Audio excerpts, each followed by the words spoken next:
आदरणीय बाळासाहेब आंबेडकरांनी अयोध्या न्यासाकडून आलेलं निमंत्रण हे विनम्रतेनं नाकारलेलं आहे आणि नाकारताना आदरणीय बाळासाहेबांनी जी भूमिका ठेवलेली आहे, मला वाटते की कणखर भूमिका घेण्याचं आणि हे बोलण्याचं धाडस एकमेव आदरणीय बाळासाहेब आंबेडकरच करू शकतात। बाळासाहेबांचं स्पष्ट म्हणणं आहे की राजकीय आणि सत्ताधाऱ्यांनी आपल्या देशाला प्राथमिकता दिली पाहिजे, धर्म जातीला नाही।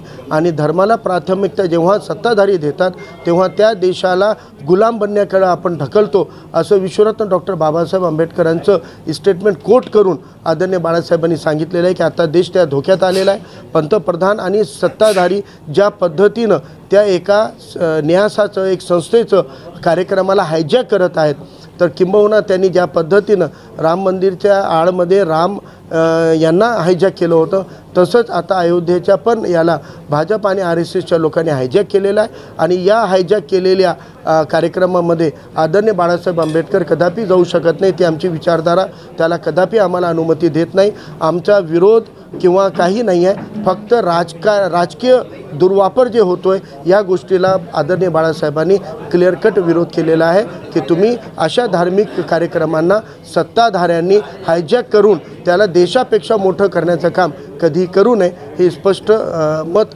आदरणीय बाळासाहेबांनी व्यक्त केलेलं आहे।